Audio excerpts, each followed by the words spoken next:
దమ్మున్న హిందువులం గంగనీటి బిందువులం సనాతన ధర్మానికి మేమంతా వారసులం. జై శ్రీరామ్ జై హనుమాన్ జై శ్రీరామ్ జై హనుమాన్.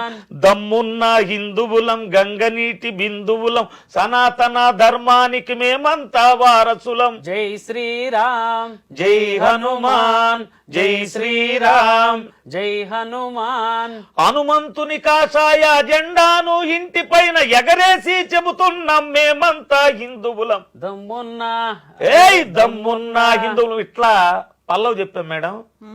ఇక కొంతమంది మనవాళ్ళలో హిందువులు ఎర్రివాళ్ళు అంటారు, రాళ్లకు మొక్కుతారు, చెట్లకు మొక్కుతారు, వీళ్ళకి పని పాట లేదని విమర్శించే వాళ్ళు ఉన్నారు. వాళ్ళకి చెప్పాలి దాని విలువని. రాళ్లకు మొక్కేటి హిందువులమురా, ఆ రాళ్లతోనే కట్టినది నీ గృహమురా. ఉండనంటవా ఇల్లు కూల్చుకుంటవా, ఈడ ఉండనంటవా ఇల్లు కూల్చుకుంటవా. చెట్టులకు మొక్కేటి హిందువులమురా, ఆ చెట్లే నిలిపేది నీ ప్రాణంరా. గాలి పీల్చనంటవా ఊపిరాపుకుంటవా, గాలి పీల్చనంటవా ఊపిరాపుకుంటవా. మేమెవ్వరి జోలికి వెళ్ళనే వెళ్ళము, మా జోలికొచ్చారో అసలు వదిలిపెట్టము. మేమెవ్వరి జోలికి వెళ్ళనే వెళ్ళము, మా జోలికొచ్చారో అస్సలు వదిలిపెట్టము. ఛత్రపతి శివాజీ సంభాజీ ఖడ్గాలం, జై భవాని నినాదాలు పూరించే శంకాలం. దమ్మున్నా దమ్మున్నా హిందువులం గంగనీటి బిందువులం సనాతన ధర్మానికి మేమంతా వారసులం. ఈ రాసం వదిలేం కూడా పాట. ఇంత ఆలోచన ఎలా వచ్చింది మణికంఠ అసలు?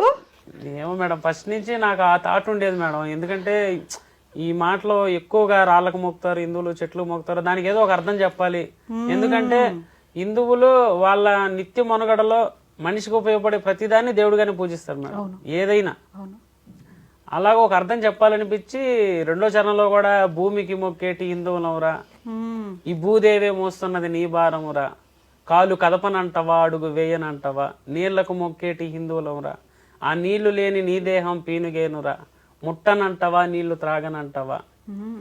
అలా వచ్చింది మేడం. తర్వాత గుర్తు పెట్టుకో బేట జారవద్దు ఏ మాట, మొదలైతే మా వేట పూర్తయితది నీ వాట, గండ్రగొడ్డలి పట్టిన పరశురామ అంశాలం, అసురతలలు తెంచేటి భద్రకాళి భక్తులం. దమ్మున్నా అరెరే దమ్మున్నా దమ్మున్నా హిందువులం గంగనీటి బిందువులం సనాతన ధర్మానికి మేమంతా వారసులం, సనాతన ధర్మానికి మేమంతా వారసులం. పాట కూడా మంచి చాలా బాగా రాశారు. మీ వాయిస్ కూడా బేస్ వాయిస్ తో ఒక ఊపు వచ్చేలాగా కాదు, అసలు గగురు పాట. అసలు అప్పుడు కదా మనం కదిలి ముందుకెళ్ళాలి అనేటువంటి ఒక ఫీల్ ఉంది. Thank you so much Manikanta, బాగా రాసినందుకు. నాన్నగారికి అయితే ఒక సింగర్ గా ఆఫర్ వచ్చింది, మరి మీకు లిరిసిస్ట్ గా వచ్చిందా లేదా? ఇంకా లేదు మేడం, ఇంకా రాలేదా?